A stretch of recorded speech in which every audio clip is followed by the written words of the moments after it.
Fala, turma. No vídeo anterior eu mencionei como eu entrei no mundo da corrida, né? E como hoje eu sou um adepto da corrida e uma pessoa que tenta levar outras pessoas para a corrida por meio de uma frase que foi dita por um aluno, né? Por um aluno, para mim, sobre eu tentar fazer coisas das quais eu não gostava, tudo bem? Então, aquela frase me chamou muita atenção pelo fato de que o aluno estava correto, na sua afirmação de que eu realmente não tentava coisas na época que eu não gostava e por isso talvez eu não tinha como perceber o ponto de vista do aluno quando eu pedia para o aluno fazer coisas que ele não gostava também, entre elas assistir a aula da minha disciplina. Então vamos lembrar, né? Eu dou aula de química, mas eu dou aula de química para cursos afins, que a gente chama, que não é o curso de química em si. Eu dou aula para engenharia de produção, engenharia elétrica, engenharia mecânica, e em maior ou menor grau, esses cursos não têm afinidade por química como a sua primeira opção, né? Obviamente, se esses alunos quisessem estudar química, eles teriam feito curso de química, ou de engenharia química, ou farmácia, né? Alguma coisa assim. Se o cara está na engenharia de produção, é porque realmente a química é uma coisa que não é nem a primeira, nem a segunda, nem a 15ª opção dele, em termos de preferência de curso. Então, é muito difícil você conseguir engajar um aluno desse e convencer ele de que ele precisa estudar, né? Então, foi muito interessante para mim entrar no mundo da corrida, porque me ofereceu pela primeira vez a perspectiva real de um estudante com os quais eu estava lidando, ou seja, estudantes que porventura não queriam estar fazendo aquilo ali. Então eu percebi que após um certo tempo, né, eu mencionei no vídeo anterior, eu corri ali na base do ódio por questão de 5 ou 6 meses, e depois disso eu comecei aos poucos a desenvolver o gosto pela corrida, né? E hoje eu estou correndo muito bem, hoje é uma coisa que me faz bem, é uma coisa que eu acordo de manhã com muita vontade de fazer, mas que levou muito tempo para eu chegar nesse estágio, né? Então hoje eu já tenho completado, completa essa semana que vem, né? Hoje é dia 9, completa essa semana que vem 2 anos que eu comecei a minha primeira corrida. Então leva-se tempo. Agora, uma das coisas que a corrida me mostrou, né, como a perspectiva de aluno, e que eu achei muito interessante entender, é o seguinte: hoje eu sigo uma planilha de treinamentos, tudo bem? Então eu tenho um treinador, né, ele me passou uma planilha de treinos, na planilha está escrito o que eu tenho que fazer em cada dia, e essa planilha de treinos ela é feita de modo que eu receba estímulos diferentes dentro do meu ciclo de treinamentos para recrutar diferentes formas de se mover do meu corpo, diferentes arranjos metabólicos e fisiológicos e biomecânicos do meu corpo para estimular a minha melhor performance. Então, por exemplo, eu tenho alguns treinos que são leves, né, corridas bem lentas em que eu consigo conversar durante a corrida numa boa, né, uma corrida recreativa, digamos assim. Eu tenho treinos longos em que também o ritmo é leve, mas a distância é muito grande. Eu tenho treinos de tiro, então eu tenho que fazer alguns tiros curtos de altíssima intensidade, não dá para conversar naquele meio, o coração vem na boca, né? Eu tenho alguns treinos de ritmo, em que é um pouco mais devagar do que o treino de tiro, mas é um ritmo constante por vários quilômetros, 7, 8 quilômetros, né? Que é para preparação para provas. Então são estímulos muito diferentes e cada um desses treinos tem o local certo para acontecer, cada um desses treinos tem o dia certo para acontecer na semana, cada um desses treinos tem a distância certa para se correr, tem o ritmo certo que eu tenho que correr, não abaixo de um certo valor, não acima de um certo valor, dependendo do treino. Então, o treino leve, eu não posso correr mais rápido que um certo ritmo, é bem leve mesmo. No treino de tiro, eu não posso correr acima de um certo ritmo, eu tenho que correr abaixo, né? Então são estímulos diferentes. Você quer recrutar fibra rápida num tipo de treino, você quer recrutar fibra lenta num outro tipo de treino, você quer aumentar o teu VO2 máximo, a tua capacidade cardiorrespiratória num tipo de treino, né, de tiro, você quer melhorar a sua capacidade de resistência num treino longo. Então cada treino tem a sua razão de ser, digamos assim. Cada coisa que o meu treinador me passa, existe uma razão por trás pelo qual eu tenho que estar executando aquilo ali. Evidente, né? Foi por isso que ele me passou. Então, cada um desses treinos diferentes, ele tem um motivo por trás. Reparem, cada treino da minha semana tem um motivo. Ainda que o treino semanal todo, ele tenha um motivo distinto. Então, eu posso colocar assim, o meu treino semanal tem um certo volume e por que eu todas as semanas eu treino? Porque eu quero melhorar na corrida. Agora, o melhorar, ele envolve vários aspectos diferentes de melhor. Então, no treino longo, eu estou melhorando a resistência. No treino de tiro, eu estou melhorando o VO2 máximo. Né? No treino leve, eu estou melhorando a minha capacidade de recuperação muscular. Cada treino da semana, cada específico dia, tem um motivo intrínseco que é diferente. E o treino semanal tem um macro motivo, digamos assim, que é eu melhorar na corrida. Eu tenho que melhorar todos esses aspectos. E o que eu percebo hoje é que é muito simples para mim seguir essa rotina de treinamentos. Tudo bem? É muito simples para mim acordar de manhã e olhar na planilha e falar assim: puxa, hoje tem um treino de ritmo. É 8 quilômetros num ritmo que eu consigo fazer, claro que eu consigo, mas é uma, vamos dizer assim, é difícil concluir o treino. Eu sei que eu consigo, mas envolve um grau de esforço muito alto mesmo. O treino de tiro, então, nem se fala, né? O treino de tiro eu faço na sexta-feira. O treino de tiro provavelmente é o pior de todos que eu tenho, do ponto de vista de esforço e de desgaste. Ele é o treino mais difícil que eu tenho na semana. Com alguma frequência, eu não concluo o treino de tiros. Então, por exemplo, no meu ciclo agora de preparação, houve uma época aí que eu tinha um treino de tiro que era 4 tiros de 2 quilômetros cada um, num certo ritmo. A primeira vez que eu fiz esse treino, né, era um ciclo de 4 semanas, né? A primeira vez que eu fiz esse treino, eu não aguentei fazer os 4 tiros. Eu fiz só 3 e acabou as pernas, acabou o pulmão, acabou o coração, acabou tudo. Eu tava à beira da falência múltipla de órgãos na beira da pista. E tudo bem, isso faz parte, né? Eu não sou obrigado a concluir. Eu tô levando o meu corpo além da minha zona de conforto. Então, se der para fazer os 4 tiros, ótimo. Se num determinado dia não der para fazer os 4 tiros, tudo bem, mas eu tenho que treinar o tiro. Eu não posso simplesmente falar, eu não quero treinar tiro hoje, eu vou rodar leve. Se eu só rodar leve, eu não evoluo. E esse é o ponto a respeito do qual eu quero falar no vídeo de hoje. Porque quando eu comecei a correr, eu mencionei para vocês no vídeo passado que a corrida ela era muito difícil todos os dias, né? Todos os dias era um ódio tremendo sair para correr que fosse só 2, 3 ou 4 quilômetros. Todos os dias o meu coração vinha na boca, todos os dias eu tinha uma sudorese excessiva, eu quase derretia correndo, né? E porque o meu corpo não estava condicionado, tudo bem? A verdade é que eu passei por esse período em que eu não gostava sozinho, né? O que, que eu quero dizer por sozinho? Eu tinha que juntar forças em algum, né, ou motivos, né, pelo qual a gente já falou em alguns vídeos atrás sobre motivação intrínseca e extrínseca.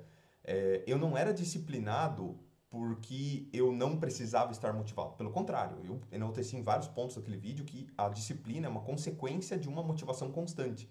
Então eu tinha um motivo, eu quero concluir X quilômetros no ano lá, e todos os dias eu saía para cumprir aquilo ali. Mas, se na primeira semana que eu comecei a correr, eu tivesse contratado um treinador de corrida com uma planilha, hoje olhando para trás, eu tenho a percepção que eu teria desistido da corrida. Tudo bem? Eu teria desistido da corrida. Por quê? Porque num primeiro momento, quando você começa a correr, existe uma dificuldade que é muito séria. É você se animar todos os dias, se entusiasmar com a corrida. Então, como eu falei, nos primeiros dias eu não me entusiasmava, nos primeiros meses talvez, eu não me entusiasmava. E eu começava a correr simplesmente porque tinha um motivo muito forte por trás, que era provar um ponto para mim mesmo. Tudo bem? Então eu não estava entusiasmado. Eu estava com muita dificuldade para cumprir mesmo os treinos leves. Então, repara, quando eu comecei a correr, o meu ritmo era ridículo. Era ridículo, era muito lento. Né? Eu corria muito devagar. E eu tinha que desenvolver uma capacidade de suportar aqueles treinos que, embora leves do ponto de vista do ritmo, o meu coração estava na boca. Né? Então, na época que eu comecei a correr, todos os treinos eram difíceis. Reparem o que eu falei agora há pouco. Agora há pouco eu falei que eu tenho 2 treinos que são difíceis na semana. O treino de ritmo, que é na segunda, o treino de tiro, que é na sexta. Tudo bem? Esses 2 treinos são difíceis. Os outros são treinos fáceis. São treinos que eu faço com absoluta tranquilidade. Mesmo um treino longo, né? Normalmente eu faço ele com muita tranquilidade e é o meu treino favorito, a corrida longa. Agora, no começo, todos os treinos eram difíceis. Todos os treinos eram difíceis. Por quê? Porque o simples fato de ir treinar era difícil. Então, se além do fato de ir treinar, eu ainda tivesse um treino de tiro ali no meio, cara, em 2 ou 3 semanas eu teria desistido, eu teria falado, isso não é pra mim, isso não serve, o meu corpo não foi feito para treinar, o meu corpo não foi feito para correr, né? A gente entra com aquela montoeira de desculpas, né? E eu já mencionei isso no vídeo anterior. O corpo humano foi feito sim para correr, não existem contraindicações para corrida do ponto de vista biomecânico, né? Ah, eu tenho, sei lá, a Raquel Castanharo fala isso, né? Ah, eu tenho hérnia de disco, eu tenho não sei o quê. Não existem contraindicações para corrida. Eu vou deixar o vídeo que ela fala isso aqui embaixo. falta às vezes vontade, falta às vezes esse bom motivo para você começar a treinar. Agora, percebam, se eu tivesse começado com um treinador me passando um programa de treino, esse programa de treino visa performance. Essa performance visa eu melhorar as minhas marcas na corrida mais rápido do que eu melhoraria se eu corresse sozinho. Essa é a ideia de um treinador. Você só contrata um treinador porque você quer, com a ajuda do treinador, chegar num lugar onde você não chegaria sozinho. Ou, mesmo que você chegasse sozinho lá, você quer chegar lá mais rápido do que você chegaria se você fosse caminhar sozinho, correr sozinho. Então a ideia do treinador é essa. Ele vai ele vai acelerar o teu processo de progresso, de ganho de performance. E por que eu percebo que isso foi assim um divisor de águas, né? Perceber isso foi um divisor de águas para mim como professor. Porque hoje um dos grandes problemas que a gente enfrenta na universidade, na escola também, né? Na escola, vamos dizer assim, escola, ensino fundamental e médio, isso acontece bastante, mas na universidade isso é crônico, né? É o problema de evasão. Então é o aluno abandonar uma disciplina, ou abandonar um período, ou eventualmente abandonar o próprio curso. O cara se matricula no curso, ele cursa até um certo ponto e ele abandona o curso. Isso é um problema muito sério, tanto para universidades privadas quanto para universidades públicas. Na universidade privada, a universidade está perdendo um potencial pagador de matrícula, né? Então, para a universidade privada, é ruim você ter evasão, porque você está perdendo clientes.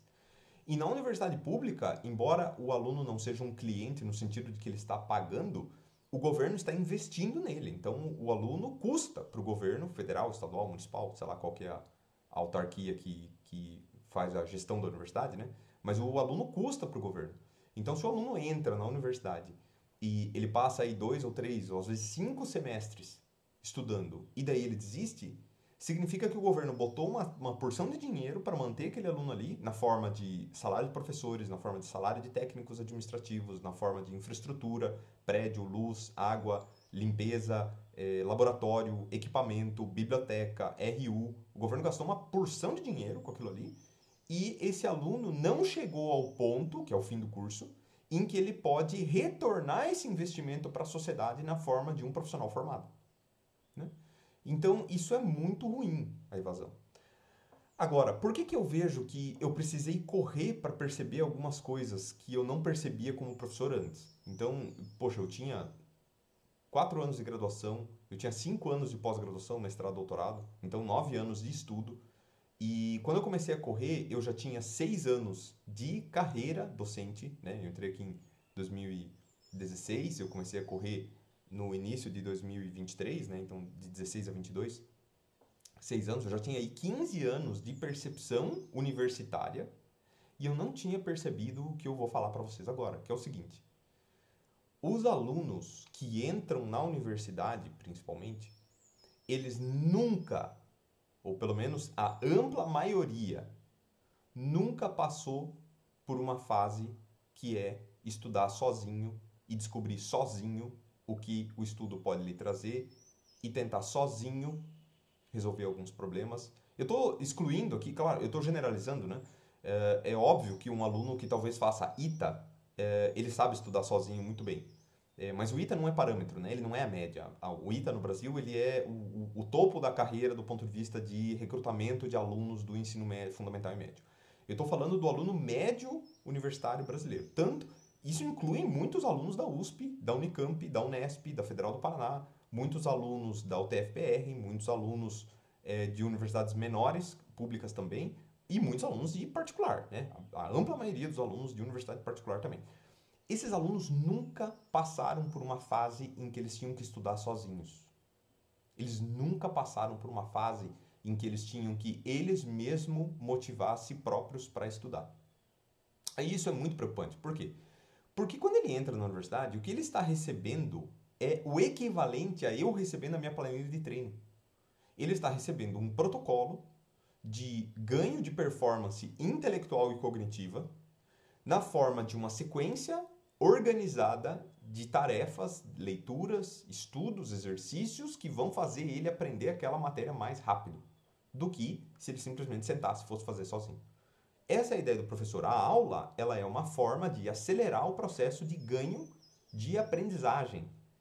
Evidentemente, só a aula não funciona. Você precisa de aula, você precisa de exercício, de fixação, você precisa de debate com outros alunos, né? Com outros professores, você precisa de revisão escrita, né? Fazer resumo, etc. Tem várias coisas que você precisa fazer para aprender um conteúdo. Agora, percebam que como que... Eu acabei de falar que eu não conseguiria ter seguido uma rotina de treino de uma planilha lá no começo. Eu teria desistido. Por quê? Porque se eu não consigo fazer os exercícios leves, a corrida leve, porque o coração vinha na boca, porque isso estava quase no limite da minha capacidade física, como que eu ia fazer um treino de tiro? Cara, não ia fazer. Não ia fazer. Por mais que o meu corpo aguentasse, a minha mente, ela ia dizer, não, velho, isso é difícil demais pra você. Tipo, saturou, sabe? Desiste e tal. Fica aquele demôniozinho aqui no ombro falando assim, desiste, desiste, isso não é pra você, isso não é pra você. O David Goggins fala muito sobre esse demôniozinho no livro dele, né? Nada pode me ferir. Então ele fala muito, olha, o tempo todo na corrida, ou qualquer esporte de endurance, mas o exemplo primordial é a corrida, né? O exemplo ancestral é a corrida. É tipo assim, cara, 100% do tempo numa maratona você tá respondendo para si próprio. Por que que eu tô fazendo isso? Por que que eu tô fazendo isso? Por que que eu tô aqui sofrendo? Por que que eu tô aqui sofrendo? Você precisa aprender a responder isso. Só quando você aprender a responder isso, você vai conseguir encarar a rotina de treinamentos que o professor te passa. Então, assim, eu não teria seguido a rotina de treinamentos de uma planilha. Como que eu vou esperar que um aluno que fez um ensino médio capenga, e por capenga eu não quero dizer um ensino médio público necessariamente, porque hoje muitas das escolas particulares estão oferecendo um ensino médio muito aquém do que a universidade considera como necessário, né? Então, por exemplo, eu dou aula de Química Geral, eu tenho que ensinar praticamente tudo do ensino médio de novo. Estequiometria, titulação, diluição, modelo atômico, geometria, são coisas que estão na ementa do vestibular, a gente tem que ensinar de novo, porque o ensino médio é muito fraco. Por quê? Porque o ensino médio, ele permite que o aluno passe sem estudar. Então, vamos colocar em termos de corrida, como se o ensino médio fosse uma caminhada de 1 quilômetro.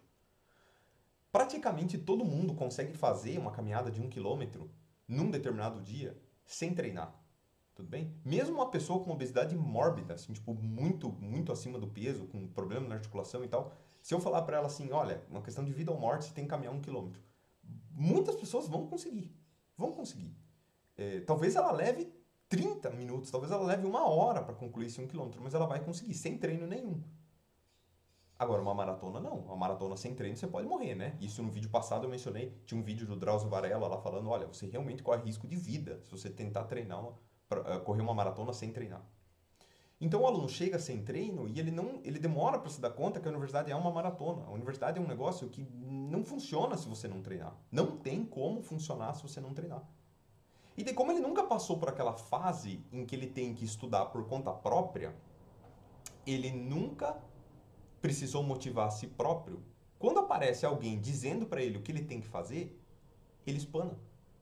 Entendeu? Ele desiste. Então vamos colocar na minha perspectiva. Quanto tempo demorou para eu procurar um treinador? Então eu comecei a correr em janeiro de 2023.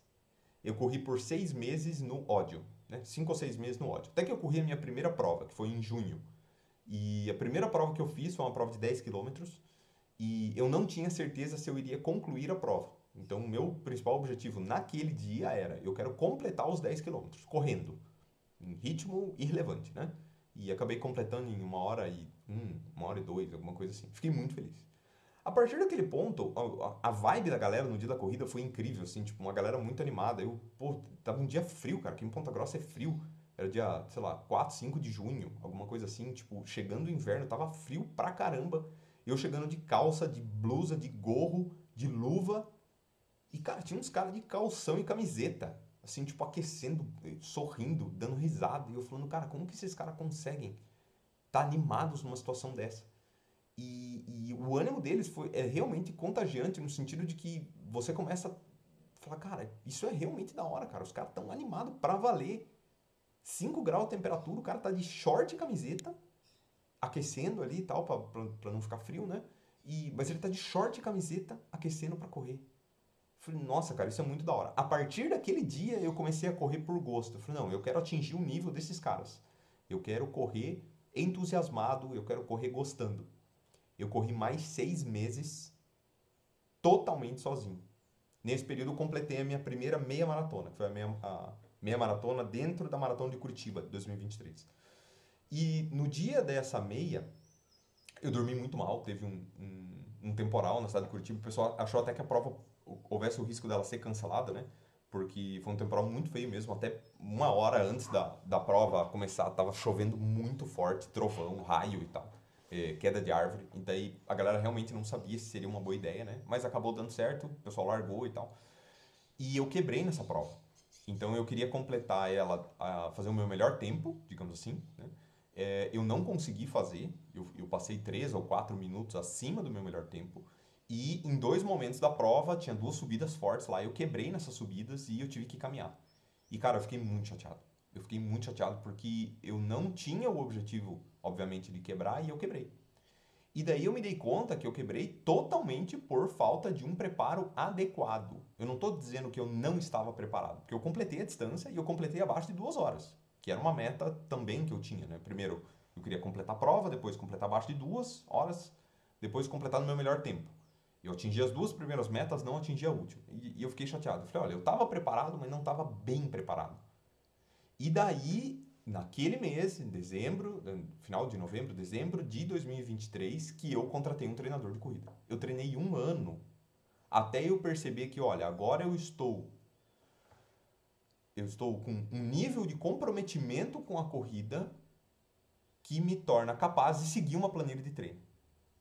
Então percebam, isso é importante. Eu levei um ano, gente, para chegar num ponto em que eu falei assim: a partir de agora eu posso seguir uma planilha de treino. Eu gosto de corrida o suficiente para que se alguém mandar eu fazer um treino de tiro, de 15 tiros de 400, 18 tiros de 400, eu vou conseguir fazer. Mas você fala, 15 tiros de 400 é muito? Não, né? Meu Zatopek fazia 90 tiros de 400. Ele era um cara muito mais motivado, muito mais organizado, muito mais comprometido com a corrida do que eu sou. Mas se eu fazer 15 tiros de 400, não é trivial. Não é trivial. Eu teria abandonado a corrida se lá em janeiro de 2023 eu tivesse 15 tiros de 400. Não importa o pace, não importa o ritmo, era um esforço que estava além do nível de comprometimento que eu tinha na época. A corrida não era tudo isso para mim na época. Então hoje eu vejo muitos alunos evadindo da universidade por isso. Porque eles ainda não atingiram um nível de comprometimento próprio com os estudos. Eu não estou falando com o curso ou com a universidade. São pessoas que não leem. A pessoa não lê um livro, cara. A pessoa não pega um livro aqui, ó, e lê. Eu tenho uma porção de livros aqui na minha estante aqui do meu lado. Eu estou o tempo todo lendo. As pessoas não leem hoje. Elas assistem reportagens, em primeiro lugar, elas não assistem reportagens, né? Não procura informação útil. Mesmo quando acha a reportagem, se essa reportagem tem algum tipo de viés, seja um viés religioso, seja um viés econômico, seja um viés ideológico, né? As pessoas elas não estão atentas e críticas o suficiente para perceber esses vieses. E daí a pessoa quer entrar na universidade, cara. Quer entrar aqui para fazer o quê? Fala para mim. Para fazer o quê? Só receber informação, processar, acertar o exercício da prova e sair? Não dá, cara. Não tem como. E daí, pela falta de comprometimento, essa pessoa tem uma grande chance de evadir. Então, é claro, imagina eu lá no começo da minha trajetória de corrida. Se o meu treinador falasse assim, ó, Wagner, primeiro mês aqui, toda sexta você vai fazer 15 tiros de 400 e daqui 2 meses você vai fazer uma prova e você precisa fazer o 400 metros em 1 minuto e 30. Então, cara, eu não teria conseguido. Não teria conseguido. Simplesmente eu não teria conseguido dentro do meu condicionamento da época. Isso significaria que eu teria reprovado. No momento que eu reprovo, o que começa a passar pela tua cabeça? Cara, eu não sou feito para isso. Eu não nasci para fazer corrida. Eu não nasci para fazer esse tiro de 400 aqui e tal. Eu vou desistir da corrida. E eu teria abandonado tudo. O único motivo pelo qual hoje eu estou correndo minimamente bem, eu quero dizer assim, eu consigo fazer os 5 km abaixo de 20 minutos, que é uma meta razoável, e conseguir completar uma maratona, tudo bem? Abaixo de 4 horas. Então, é uma meta razoável. Longe de ser uma meta de elite. Meu sogro esses dias perguntou, se você correr na São Silvestre, quanto tempo você fica atrás da elite? E daí eu falei, tipo, 1 hora. Porque eu ia levar 1 hora a mais do que os caras para completar a prova, provavelmente. Uns 40 minutos a mais para completar a prova. A minha distância para um atleta profissional é muito grande. Mas eu estou contente com o meu rendimento. Tudo bem? Eu estou contente com a minha performance. Eu estou melhorando a cada dia. Devagarzinho, mas eu estou melhorando. No momento em que um aluno entra na universidade só para fazer prova e ele começa a reprovar nas disciplinas, ele realmente começa a acreditar que ele não está fazendo progresso nenhum, porque ele está medindo o progresso só em termos das provas. Então, a mesma coisa assim, alguém fala para mim, Wagner, você vai passar na São Silvestre se você fizer São Silvestre abaixo de 1 hora. Tudo bem? O recorde é 43 minutos, né? 42,59. Pô, fazer em 1 hora São Silvestre é ritmo de 4 por minuto. Cara, não é trivial correr nesse ritmo. Se eu tivesse que fazer São Silvestre todo ano até eu completar esse ritmo, eu ia levar uns 10 anos. Uns 10 anos. E daí você fala assim, por 9 anos eu estaria repetindo. Por 9 anos eu estaria falhando. E por 9 anos eu estaria alimentando a minha crença de que eu não fui feito para aquilo. Claro que eu não fui feito para aquilo. Né? Eu não tenho a genética, eu não tenho o biotipo, eu não tenho o tempo necessário para poder me dedicar integralmente à corrida. Eu tenho trabalho, eu tenho família, eu tenho outras coisas para fazer.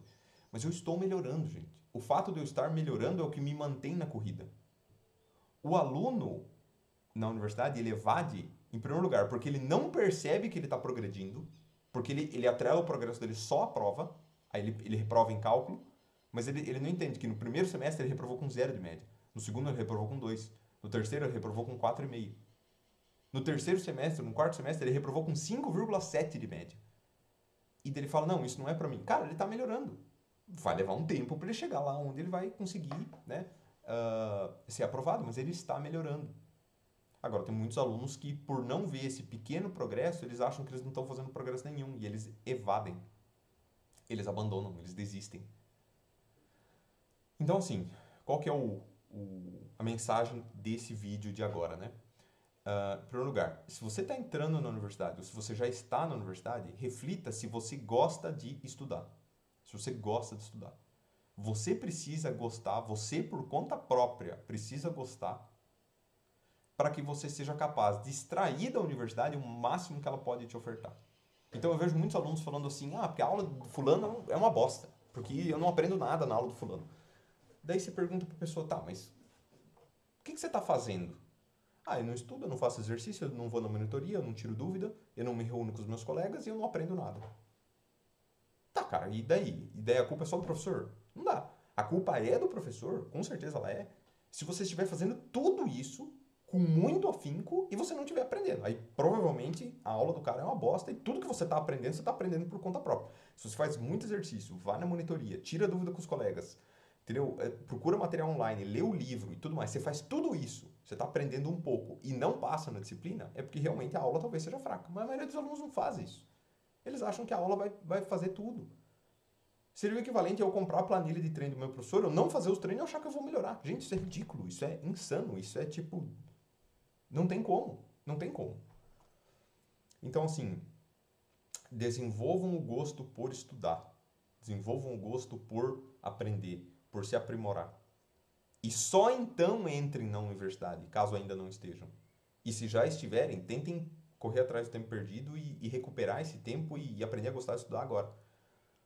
Eu sempre falo, né, de um aluno que eu tive aqui na turma de engenharia de produção, Paulo, foi um muito bom aluno.